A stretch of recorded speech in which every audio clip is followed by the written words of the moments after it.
What's up, YouTube? It's your boy Uncle Fred once again back in the house, giving you all of the what's up about the NFL and sports in general, giving you good, great, and spectacular content.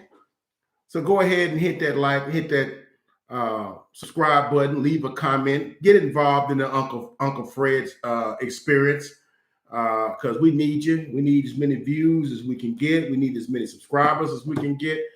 Because we think we got good content. We think we can reach a lot of people and share what we know with other folks. So just go ahead and hit that like, hit that subscribe button. And guess what time it is?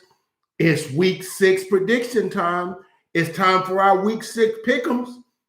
And I'm just raring to go because week 5 is was such a remarkable thing. I'm ready for week 6 and what it, proposes to show us and give us.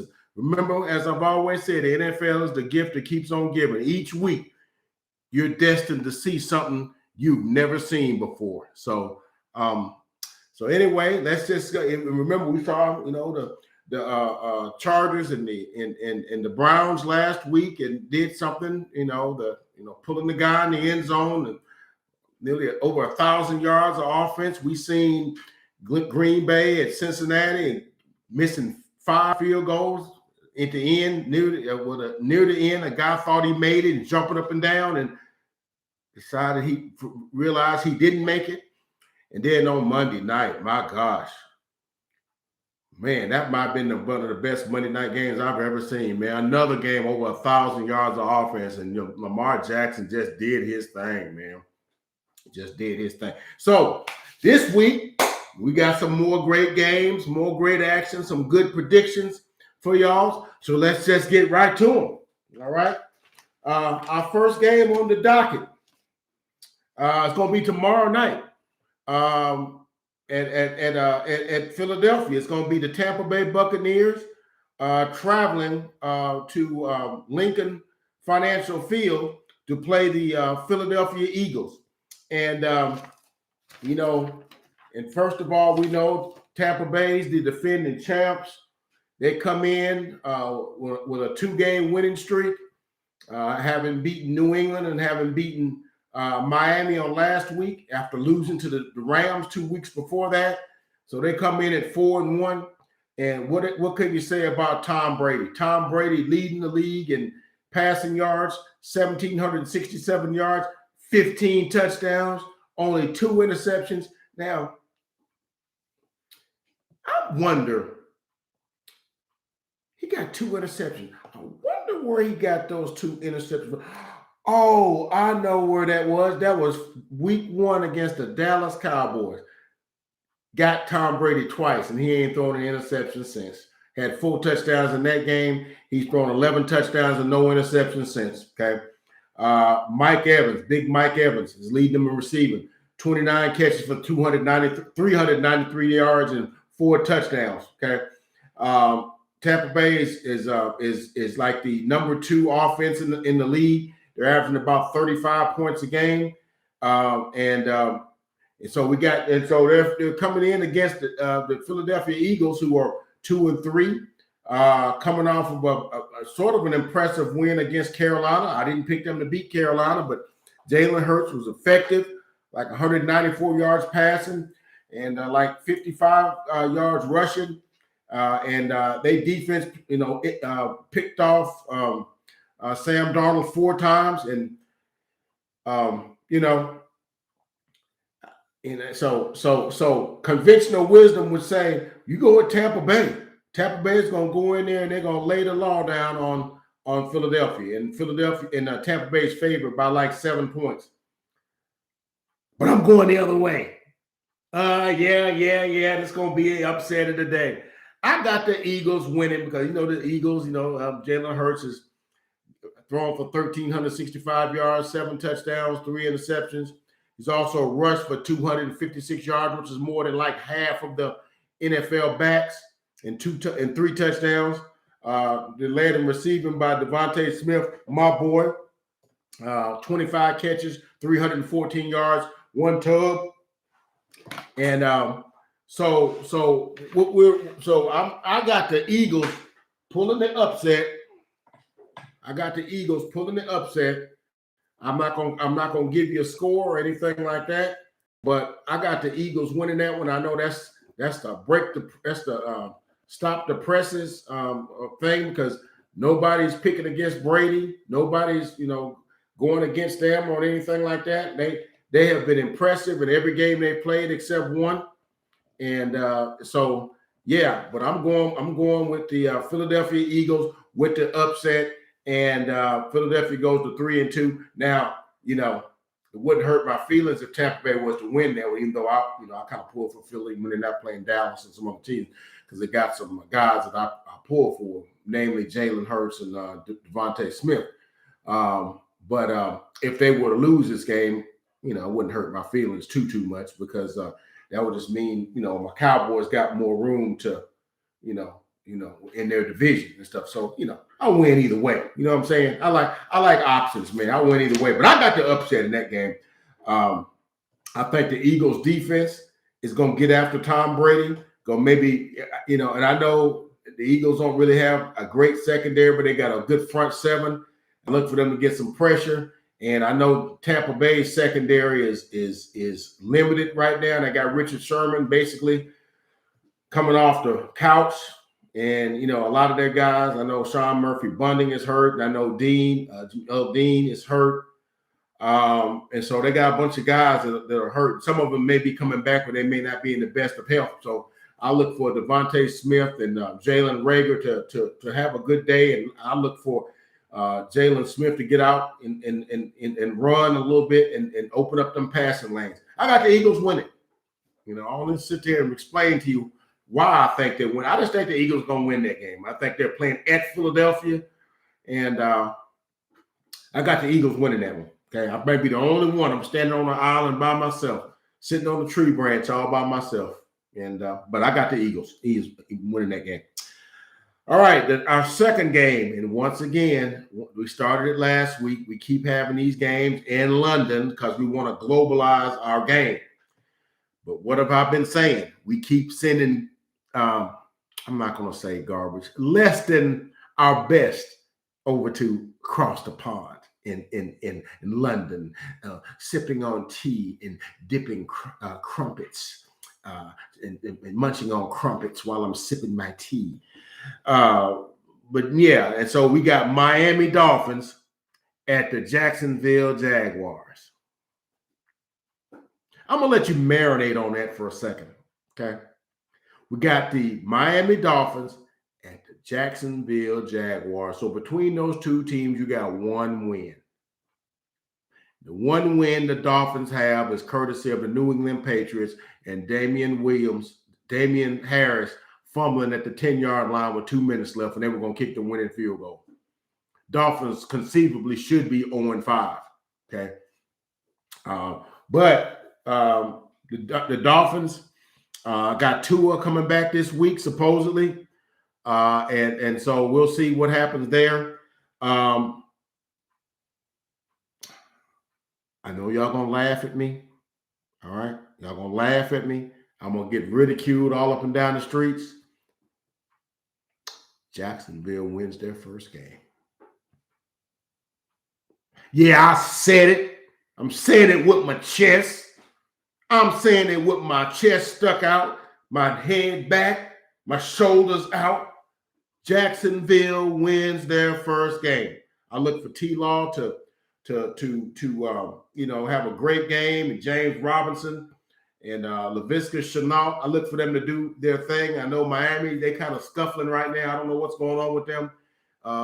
Jacksonville played the Titans tough last week. Matter of fact, they played most of their opponents tough. They've not laid down in any of the games, okay? Only games they got kind of embarrassed was against the Texans in the first game. Yeah, I look for I got the Jacksonville Jaguars winning their first game in Urban Meyer's tenure at Jacksonville. I got them winning their first game. All right. Put it in their record, all right? Our third game, oh gosh, this is going to be a doozy. I got two candidates this week for game of the day. the game that's going to, give you excitement and all this sort of stuff. It's going to be a game that you go look back and like, man, like the Cleveland and Los Angeles Chargers, and like Baltimore and Indianapolis. So this game here. Excuse me. I think this is going to be a game that you look back and be like, wow, this is a great game. Okay. Because on paper, it looks like a game that you can sit back and just watch, and the entertainment value should be immense. Okay. We got the Los Angeles Chargers at the Baltimore Ravens. Contrast in styles. Baltimore wants to run that thing. Now, I'm going to tell you something. The Los Angeles Chargers are very susceptible to the run. Okay. They gave up almost 200 yards against the Cowboys in week 2, 198 yards. And they gave up over 200 yards last week to Chubb and Kareem Hunt. I think Nick Chubb had 124 yards. And I want to say Kareem Hunt had 72 yards, and they had some other runs with some other guys and stuff like that. So they had over 200 yards rushing. If you're susceptible to the run game against the Baltimore Ravens, Lamar Jackson, you can't do nothing with Lamar Jackson. All right. So that game is a contrast of styles. Meanwhile, let me give you some stats here. All right. The Chargers, Justin Herbert. Justin Herbert has been probably the best quarterback in the NFL so far this year after 5 games. He's got 1,576 yards, 13 touchdowns, 3 interceptions. Now, of them 3 interceptions, do you know 2 of them interceptions came against the Cowboys? Did you know? Okay, all right. This ain't a Cowboy video. I get that. I get it. But Justin Herbert has been phenomenal this year. Okay. Won that game against Cleveland. Cleveland is a good defensive team, and they just toyed with them. Had over 500 yards of offense. Okay. And then Austin Eckler has 349 yards and 4 touchdowns. And Big Mike Williams, 31 catches, 471 yards, and an NFL leading 6 touchdown catches. Okay. Big Mike Williams, So you got that going. And then on the other side, you got Lamar Jackson. He's 1,519 yards, 8 touchdowns, 3 interceptions. He leads his team in passing, also leads his team in rushing with 341 yards and 3 touchdowns. Marquise Brown leads them in receiving, 26 catches for 451 and 5 touchdowns. It's a lot of touchdowns. So that the majority of I would imagine that 5 of his touchdowns went to Marquise Brown, and I guarantee the other 3 went to Mark Andrews, because I know he caught 2 of them the other night. So I know he at least had 1 other touchdown in these other 4 games. So I'm telling you, I went back and forth on this because I watched the Chargers, and I'm like, man, I'll be wondering, dang, how did we beat them? Justin Herbert is just almost perfect in the pocket, big, strong, athletic enough where he can get out of harm's way. And then once he gets rolling, he's one of the guys you really don't want to tackle. He's 6'6" and like 245. And an arm. He's got an arm that could throw it through the side of a barn, through the side of a building, but he also has that touch where he can just loft it and it just feathers right down into your hands like he hit Keenan Allen last week on one of those. And the ball just kind of just flooded into his hands like that. It took a lot of finesse to be able to do that. Okay. Last week, a lot of people thought, well, Lamar Jackson can't throw the ball. Lamar says that the heck you say, I can throw. And with the defense that the Indianapolis Colts employed, where they covered up all the zones in the front 7 where he didn't have room, and the way that you have to rush Lamar Jackson is, if you want to, from what I've been told. I've never played defensive line or defensive end or any of that, but I've been told that when you rush him, you want to rush to your parallel with him, but don't go past him. You go past him, he's going to jump out the window on you. Okay. So they keep their defensive linemen and ends at the same depth level as he is, and giving him no areas and no pockets and no lanes to run in. So that's what the Colts kind of did. And then they clogged up the middle. So they really didn't have an 86 yards rushing. So, but I believe they can run the ball on the Chargers. So I'm really on the fence on this one. I went back and forth and back and forth. Lamar Jackson just picked those guys apart last week. A lot of those little intermediate zones. He went deep for Marquise Brown on a 43-yard touchdown pass in the third quarter. And it showed he could do that. But he threw a lot of intermediate and underneath stuff. And so those are the kind of things that might be open. I went back and forth on that, but I'm going to hesitantly pick the Chargers to win this on the road. Okay, and I think it'll be a close one. Contrast and styles. I think the Ravens are going to run up and down the field on them, but I think that because I saw how Carson Wentz was able to exploit the Baltimore Ravens secondary. And if Carson Wentz is with, you got Michael Pittman and you got Pascal, you got okay receivers and stuff. But if they doing that to you, what the heck you think Mike Williams and Keenan Allen and are going to do? And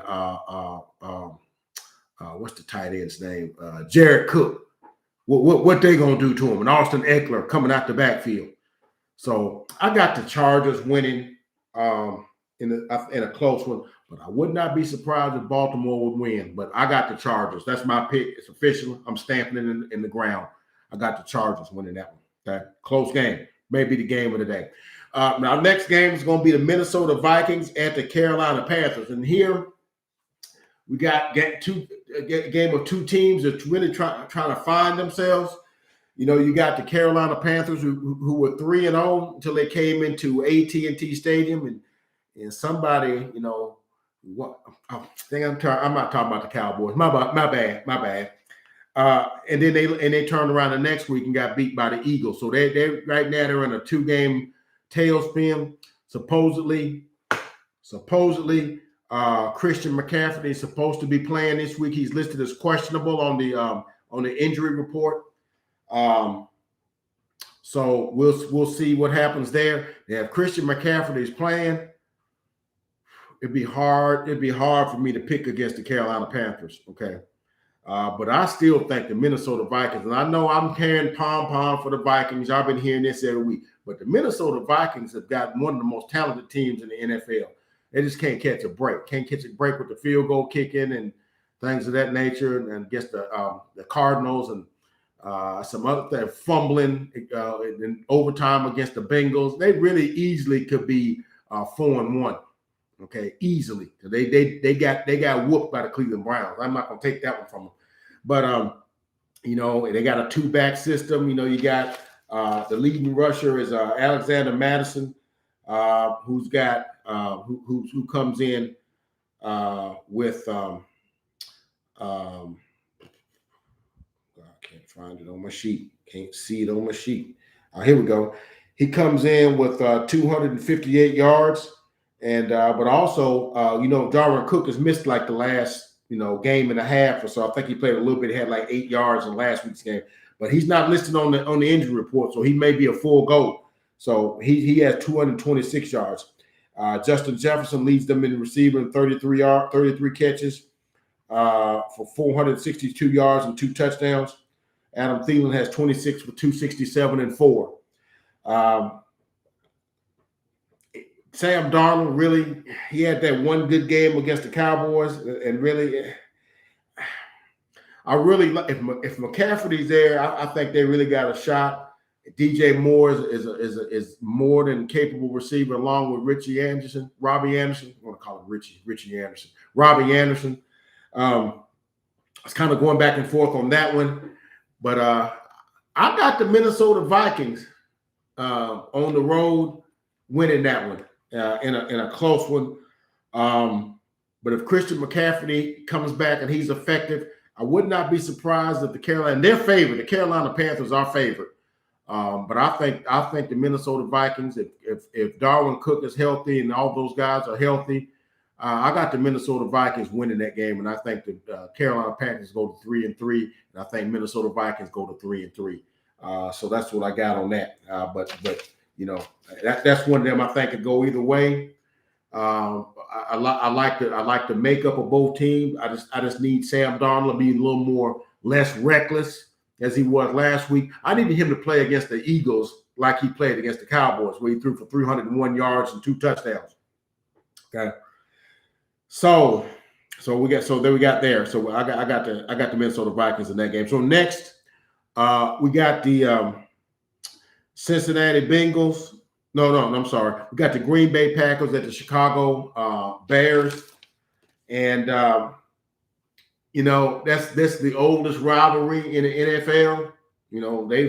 NFL been around like 101 years or something like that, and I think they've been rivals since then. They were the Acme Packers in the Chicago Bears at one point.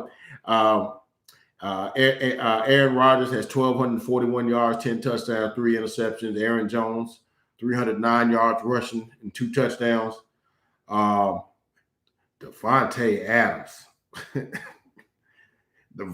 Adams is leading the NFL in receptions with 42 catches, 579 yards, and 2 touchdowns. Had 11 for 206 last week at Cincinnati. Okay. It's going to be Justin Fields' second start. I got the Packers winning that one, man. I just think Green Bay just got too many weapons. I know the Bears are have a great defense.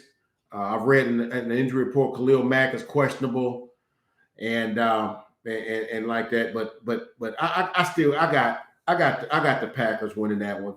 But those games are usually always close and competitive because those teams don't like each other. There's a long bitter history between those two teams. As I said, the oldest rivalry in the NFL. But I got the Green Bay Packers coming through and winning that one. Okay, and they go to 5-1. Okay. All right, so I got Green Bay, and then next we got the Cincinnati Bengals at the Detroit Lions, and this one is a what I call a what they call them games that you could lose it if you don't pay attention. It's like God, what do you call those? I think it could be one of those games for Cincinnati's where you stumble into it and then thinking you got to win. And if you watch the Detroit Lions, boy, they play hard for Dan Campbell every week. I'm telling you, those guys scrap for Dan Campbell. Okay, what that team lacks in talent, and when I say lacking talent, let me just give you some numbers here. Okay, just in case you think I'm just throwing out some stuff. Okay. Jared Goff, 1,300 yards, 7 touchdowns, 3. Do you know the leading receiver for the Detroit Lions is DeAndre Swift? Running back, 29 catches for 258 yards, which is like 9.8 yards per catch, which telling you they're throwing a lot of underneath stuff. Okay. Their leading receiver is Jamal Williams. Who has like 300 yards. Okay. So, most of the games are low scoring and hard hitting. Okay.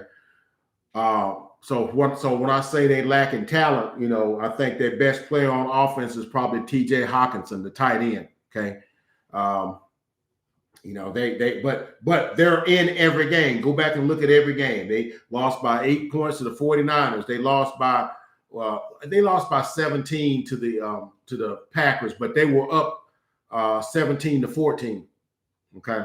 And they lost, I think, 28-17 or 35-17, but they were actually up in that game at halftime. And they just ran out of gas. They lost by 10 to the Bears. Okay. And I know they lost by 1 to the Baltimore, 2 to the Baltimore Ravens, and 2 to the Minnesota Vikings, all on last-minute field goals. 66-yard field goal by Justin Tucker in the Minnesota and the Baltimore game, and Greg Joseph kicked a 54-yarder this past week against them, broke their hearts again. So Detroit's gonna give you a game. Okay, So anyway, Joe Burrow's having a good season. I didn't see him on the injury report. We do know after the game last week, he went to the hospital with a throat contusion. Apparently he got hit in the throat. That's not funny. But then Jamar Chase, 23 catches for 456 yards. That's right at 20 yards a catch. So Jamar Chase isn't, they're not dinking and dunking with Jamar Chase. He's getting behind folks. And he's got five touchdowns. So Jamar Chase is having a great rookie season. Great rookie season. Say that 15 times in a row. See if you get tongue-tied. But I got Cincinnati winning that game. But Detroit blood is them up, though.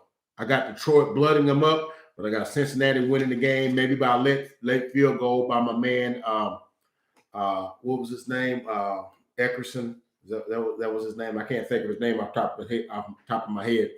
But I got them winning Cincinnati, maybe by late McPherson. That's his name, McPherson.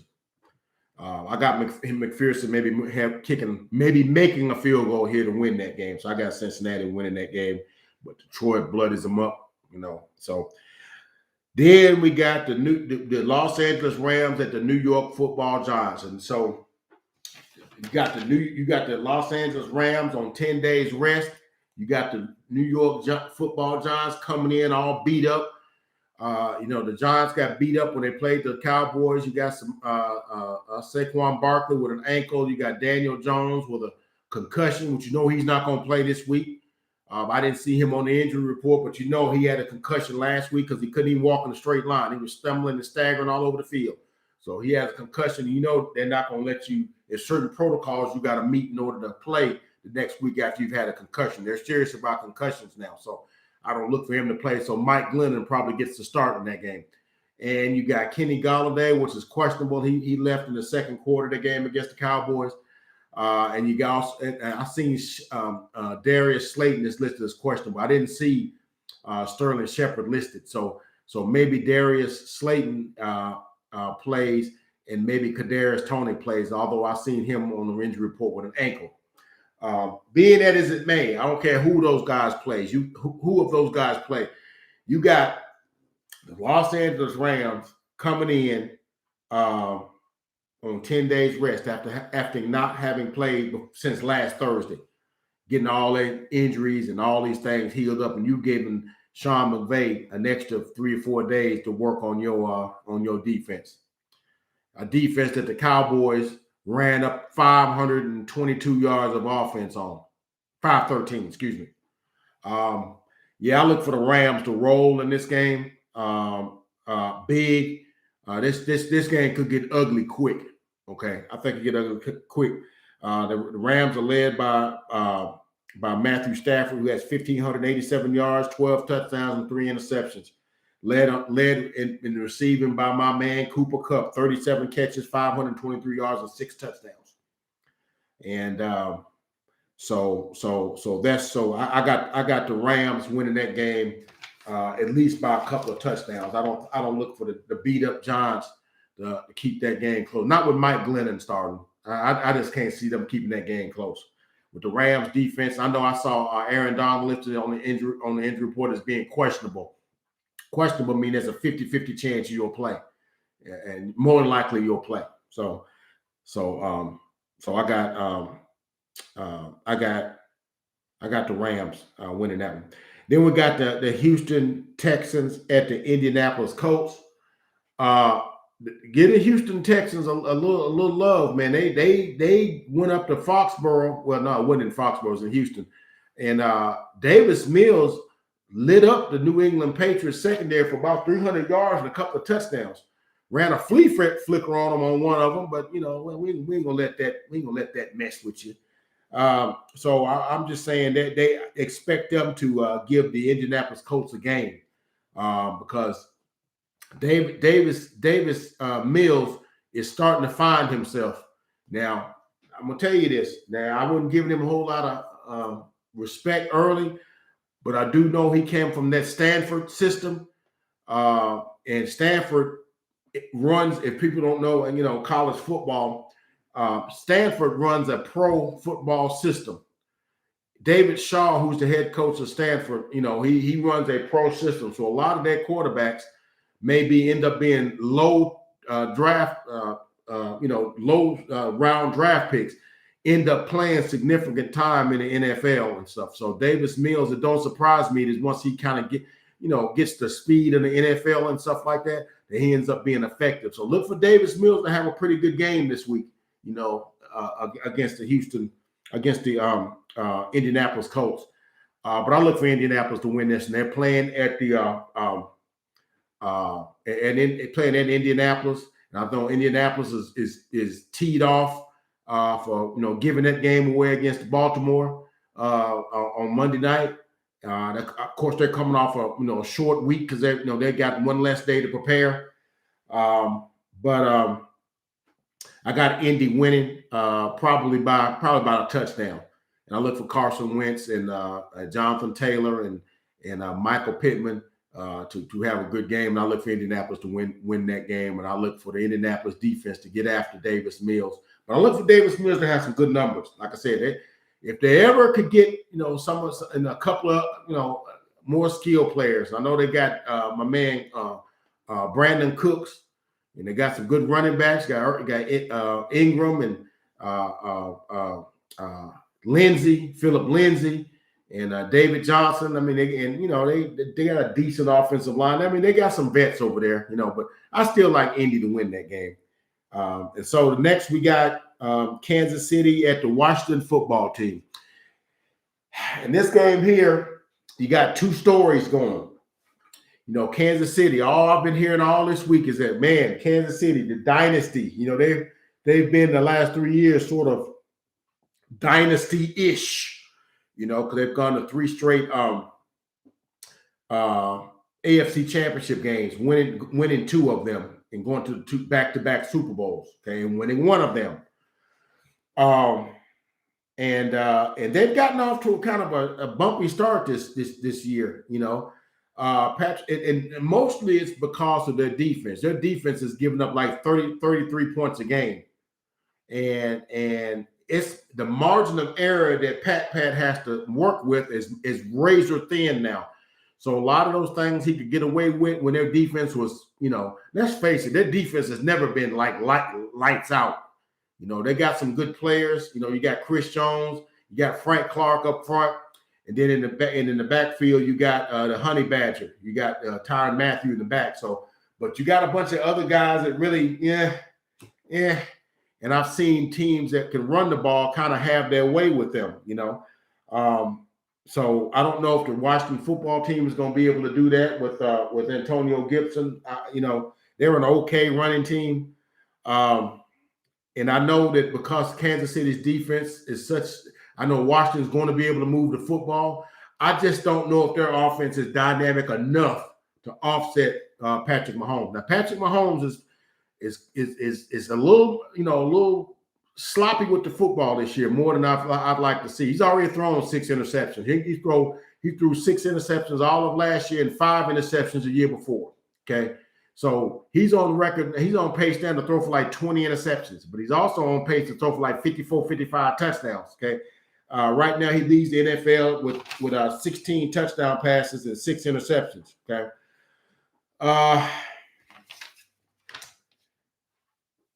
This is going, and then see Washington's got the scandals and stuff going, the probe with the NFL and the probe into misconduct and workplace hostilities and stuff going on with the Washington football team and all this stuff going on with their former president Bruce Allen. And so I don't know if any of that's going to have an effect on them. Then you got the prescription drug thing that happened a couple of weeks ago. So it's a lot of things going on with the Washington football team. So don't know how the players going to react to that. But I got Kansas City getting on the right track and winning this game at Washington football team. I got them winning by like a touchdown. But if the Kansas City defense don't play any better, man, it's a chance Washington could beat them. But I got Kansas City winning this game. By like a touchdown. And so we'll see what happens there. Okay. Next, we have the and this is also another game of the day. Okay, you had two last week, and you have this is my second one. You had the right. You had the um, you had the what was the other one? What was the other game that we said was a special game? The Los Angeles Chargers at Baltimore Ravens. I'm sorry, I lost my train of thought there.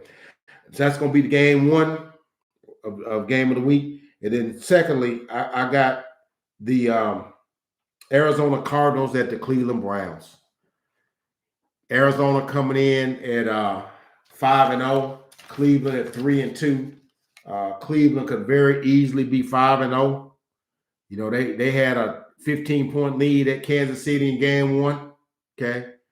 And so, yeah, and then they, had a 1-point lead with about a minute left against Los Angeles last week. They very easily could have won both of those games. So Cleveland could very easily be 5-0. Arizona comes in 5-0 with a really like a workman-like effort against San Francisco last week, winning 17-10. Offense really didn't do anything. I know that Kyler Murray's coming in with a little bit of a shoulder. I think Baker Mayfield is having like a little labrum thing with his shoulder as well. It's a matchup of the two former Heisman Trophy winning, back-to-back Heisman Trophy winning quarterbacks coming out of Oklahoma. Baker Mayfield winning it in 2017, Kyler Murray winning it in 2018. Both of them being first picks in the draft. First pick in the draft in 2017 being Kyler Murray. Being Baker Mayfield. First pick in the draft in 2018 being Kyler Murray. So, battle of two first picks, battle of two Heisman Trophy, battle of two former Oklahoma quarterbacks, and two great football teams that do it in sort of two different ways. Okay, and so we see here that the Arizona Cardinals, Kyler Murray. He's got 1,512 yards, 10 touchdowns, 4 interceptions. And I like it because his receivers are so spread. So he's just spraying the ball around. And so his leading receiver is D Hop with 23 catches for 312, but Christian Kirk was right behind him with 21 catches for 233. And then right behind it, excuse me, right behind him is the rookie Rondale Moore with 21 catches for 270 yards. Okay. And so, you got a lot of these teams where you got one guy with like 35 catches and the next guy got like 17. It just lets you know that he's targeting the whole thing. Okay. So, so that's what you got there. So, in Arizona, like I said, they're 5-0. And they're, right there, they're the only undefeated team in the league, and they got the most, probably the most funnest offense you want to watch. And then, they can run the ball some too with Chase Edmonds and what's my man's name? They used to play at Pittsburgh. It'll come to me in a minute. But yeah, they can run the ball some too. And so they'll be like, but then you got Cleveland. Now you look at Cleveland, Baker Mayfield's having a decent season. He's throwing for like 1,240 yards. He's only got 4 touchdown passes and 2 interceptions. But the thing about it is, their leading receiver is Njoku, with 14 receptions. He's the leading receiver. Okay, so I let you know they're not throwing the ball a lot, but you look at the running totals. You come back with Nick Chubb with 523 yards, number 2 in the league, and 4 touchdowns. And then you go back down to Kareem Hunt, James Conner. That's his name. My mind works like that. James Conner. You come back here with the with Kareem Hunt with 295 yards and 5 touchdowns. Probably the best 1-2 punch in the backfield in the NFL. But Zeke and Tony Pollard is closing on y'all. Just let y'all know that they closed on y'all. Okay, all right, they closed on y'all because I think Tony Pollard has like 200 and Tony Pollard has like 315, 325 yards or something like that. So he's got more yards than their number two. But Zeke don't have as much as their number one. I think Zeke has like 400 and like 455 yards or something like that. So he's like 80 yards or so behind Nick Chubb. But we gaining on them. So it's going to be kind of a contrast of style because the Arizona Cardinals like to throw it around, and then you got Kyler Murray. He runs around with it in the pocket when if you don't see anybody, you can't get a hand on him because he's so little, he's so quick. And then he's got receivers all over the place. Okay, he even throws it to Chase Edmonds coming out of the backfield because he's got like 19 catches. So when I say they spread the football around, they spread the football around. I'm saying I know what I'm talking about with that. So we're gonna see the spread it out offense with the Cliff Kingsbury offense, against the ground and pound of the Cleveland Browns, and they're gonna throw it on third and short, and they're gonna throw it on play action and stuff like that. So it's a contrast of styles. So it's gonna be a very interesting game. But I got Cleveland. I got Cleveland winning this one. I think I got Cleveland winning this one. A very close, very entertaining, fun game. I think it's one of the first games in the afternoon. If I'm not mistaken, I think that's one of the afternoon games, 3:05. I got Cleveland winning. A very close, very competitive, fun game. So I got Cleveland. All right. Next, we have the Las Vegas Raiders at the Denver Broncos. All right, this one, the Raiders got a lot of stuff going on. They got the new dude, Rick Arachia, I think that's what his name is starting with his first game with the resignation of John Gruden. Versace, something that's how I can't hard for me to pronounce his name, but I'll get it right. I'm afraid I'm gonna get it right. But he's gonna be starting, gonna be having his first game as head coach. And it's maybe one or two ways this thing can go, man. One school of thought says the Raiders gonna be downtrodden by all the things, all of the publicity they've been getting, all the or it could be they like, man, a weight's been lifted off of us. Now we can just go play football. So I'm not sure which way I want that's going to go. Because I know there's some guys that are like, they're glad that they don't have to answer these questions every week. What do you think about what Gruden said? We think now he's gone. He's no longer there. Okay, and so now maybe these guys can just concentrate and just play football now. Of course, maybe the question might be asked this week, but after this week, you probably won't get any more questions about that. Like, do y'all miss him this week or anything like that? But they're playing at Mile High Stadium at Denver. Denver's coming off of a loss to Pittsburgh. Teddy Bridgewater will be starting. Teddy Bridgewater's got like 12 touchdowns.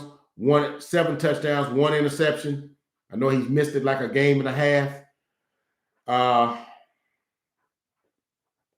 Denver don't make a lot of mistakes. Their defense is solid. I know the Raiders are probably going to be playing with some passion, going to be playing with a lot of emotion. I got the Broncos. I got the Broncos winning this one in a close game. But I think the Raiders play a very hard-fought, spirited game. But I got the Broncos winning that game. Okay. The next, not gonna spend a lot of time on this one because I'm gonna do my own video on this Saturday. Okay. It's the Dallas Cowboys at the New England Patriots. Now, early in the season, when me and TK did our initial week 1 prediction, season prediction, and I called all the games I thought the Cowboys would win and all the games I thought they would lose. I had this chalked up as a loss because I was like, but considering how well the Cowboys are playing, I got the Cowboys winning this game and everything. But I'll give you more analysis on that on my pregame on Saturday. And moving on, the Sunday night game will be the Seattle Seahawks at the Pittsburgh Steelers. Then we know Russell Wilson is going to be out with that sprained middle finger on his throwing hand that he suffered on last Thursday when he was playing the Rams, and it's supposed to be a 6 to 8 week injury, so he will not be playing. So look for them to be starting Geno Smith. Geno Smith did look good that week, but they didn't have no time to prepare for him. Nobody knew Geno Smith was going to play, but this week they playing the Pittsburgh Steelers, and I looked on the injury report. And it looked like all them guys is playing. Okay, Pittsburgh Steelers when they got all their guys there. Okay, when you got T.J. Watt there, we got Bush there. When you got Ingram there, and in the secondary you got Fitzpatrick there. When all those guys, and then there's other guys, I'm not trying to name all of them. When all those guys are there, that's a very formidable defense. And at the beginning of the season, I thought was the best defense in the league. But they've had some injuries, they've had given up some stuff here and there. But they get all their guys back, but I got the Steelers winning that game. I just think their defense is going to be all up in Geno Smith's grill, and he's going to throw at least 2 or 3 interceptions in this game. I got the Steelers winning in a defensive battle. I think Roethlisberger, has a pretty decent, and I look for Najee Harris. Because I've watched the Seattle Seahawks not be able to run the ball well. Najee Harris had his first 100-yard game last week. I'm a root for my Roll Tide players. And I look for Najee Harris to have about 85 to 100 yards in this game and a touchdown or 2. And I look for him to get – and I look for Roethlisberger and Chase Claypool, one of my favorite receivers in the league. Love me some Chase Claypool. I look for him to have a touchdown in a big game. I got the Steelers winning in that game, okay? I got the Pittsburgh Steelers winning over the Seattle Seahawks on Sunday night. And then our last game of the week is Monday night. You got the Buffalo Bills facing the Tennessee Titans. And so here you got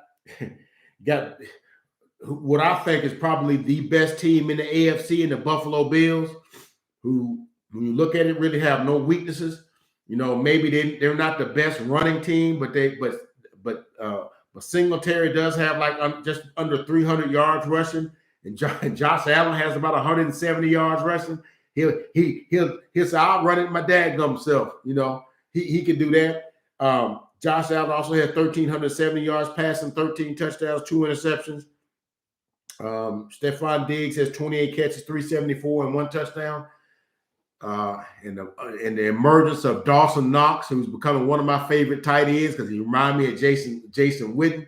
But I'm just thinking, and Tennessee Titans are kind of susceptible against the pass, and this sort of thing. But I do feel that if Tennessee can control the clock and can run the football with Derrick Henry. Derrick Henry leading the daggum NFL with 640 yards and 7 touchdowns. Hey, 670 yards and 7 touchdowns in 5 games. Okay. If he plays all 17 games, he's going to have about 2,200 yards. Okay. He's going to have 1,000 yards in like 2-3 more games. Okay. 640 yards and 7 touchdowns already. Okay. Because they're not really having a lot of success throwing the ball. Julio Jones leads them in passing with like 12 catches. Yuck. So Tannehill is really kind of struggling a little bit. So the only way I can see Tennessee winning this game if Derrick Henry just goes wild, like a 200-yard game, and then he throws one of their cornerbacks, throws Micah Hyde like he threw. What's my man's name that played for them? He played for 49ers. Now I can't think his name off the top of my head. They'll come to me. like he threw him a couple of last year on Monday night. Just threw him to the side. Um, I got Buffalo, man. I kind of low key pull for Tennessee because it's kind of a local team, because it's kind of in my area. It's the closest team to me, to where I live. So I kind of low key pull for them, you know. But I got Buffalo, man. I just think Josh Allen is just too much. I think he's just like a big King Kong, and he just does whatever the heck he wants, man. Just a big, strong quarterback that can just, throw it through the side of a barn and can run it and run over people. I just think he just, I just don't think the Titans got nothing for him. Okay. So I got the Buffalo Bills winning that one. So we'll see how that goes. But look, that's all the games I got for this week. Last week I went 12-4. I don't think we have but 14 games. This week, I think there's some bye weeks this week.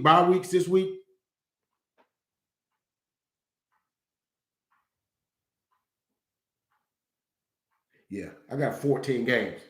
So it's like 4 teams that have byes this week. I don't know who they are. Don't make me start thinking about that. I know the Jets is one of them because I ain't hear their name mentioned. I know the Falcons is one. I didn't hear their name mentioned. And there's at least 2 more teams I can't think of anymore. New Orleans, maybe. I didn't hear their name mentioned. God, I can't think anymore. More teams, but I know those four teams off the top of my head aren't playing this week. So there has to be one more team that's not playing to make it be two full games of teams that have byes. So anyhow, so that's what we got there. So anyway, let's look for a good week, man. Some great football in week 6, man. I can't wait. I'll be back on Saturday to give you my pregame for Dallas versus the New England. And then we'll come back Sunday night to give you the recap of the Cowboy game and what I thought happened and what we did. Hopefully it's after a win. And then we'll come back Monday night and do our recap for our week 6 picks. So that's all we got from the desk of Uncle Fred. Keep watching. As I said, the NFL is fantastic. You're always going to see something that you haven't never seen before. And NFL never disappoints. So until then, we'll see you.